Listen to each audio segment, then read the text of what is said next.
маш их хай гэж. Бид нар нөгөө налаах дээрээс бараг 10,000 нэхий авсан. Зүгээр 500 төгрөг хайж яхахын оронд манай дээр авчирч хаяач тээврийн зард.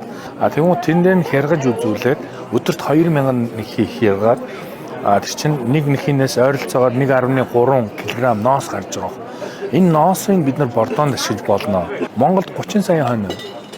30 сая хойноос жилдээ ойролцоогоор 40,000 тонн ноос гарч. За энэний ихэнх хувийг нь манад угаах үйлдвэрүүд угаагаад хятад руу гаргаж. 1 тонн ноосыг угаахад хичнээн хэмжээний химийн бодис. Дээрээс нь 1 тонн ноосыг угаахад 500 кг ноос гардаг байхгүй. Ашиглаж болох. Бусдынгийн Монголд хайж байна.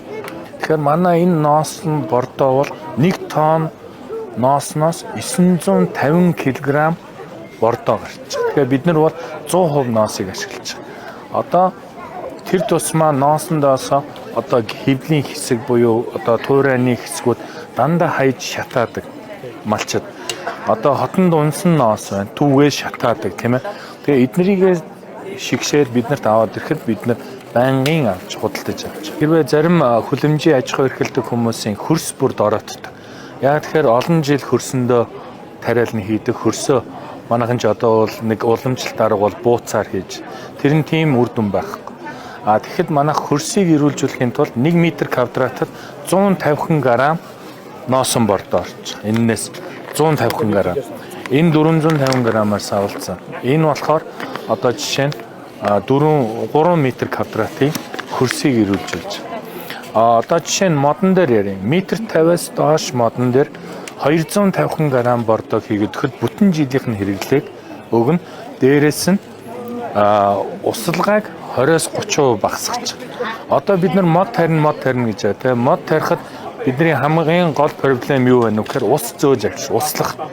Энэ дээр болохоор энэ бордоо маань нэг ширхэг одоо ийм үрлэн бордоо өөрөөсөө 3 дахин их хэмжээний усыг өөртөө шингээж. Одоо хөрсөн доороо чийг аваад задраад 10-аас 12 сарын хугацаанд хөрсөндөө шингээд дуусна. Энэ 10-аас 12 сарын хугацаанд энэ ямар үүрэг гүйцэтгэх вэ гэхээр нэгдүгээр чийг баригчийн үүрэг гүйцэтгэх. Хоёрдугаар ургамалдаа хөрсөнд ороод туслын системээр чигээ өгч. Таслааны цэцгэн тэгээд 12 сарын дараа таслааны цэцгээ хөрсөө солих гэдэг авахд хөрсөн өөрөө хөвдөн хөрс болсон. Зүгээр хар шороог хөвдөн хөрс болгож. Ийм давуу талуудтай. 2019 оноос хойш Герман улс руу экспортод явуулж байгаа. Энэ болохоор 26 улс бүртгэлтэй Европын холбоонд органик бордоо муйма гэдгийг баталгаажуулсан FIBL гэдэг энэ гэрчлэлөө. Энэ FIBL-ийн энэ гэрчлэгэнд Монгол улсаас хамгийн анх бөгөөд цорын ганц компани бүртгэлтэй байгаа нь манай Монплец бордоо. Одоо энэ FIBL бүртгэлтэй дахиад өөр газар байгаа юм. Монголоос байхгүй. Одоо ч байхгүй. Европын холбоо руу экспортлж байгаа учраас одоо жишээ нь Бельгиэс, Францаас биднэрт үнийн санал юм уу бордооны танилцуулга өгөөч гэж хүсэлт ирдэг.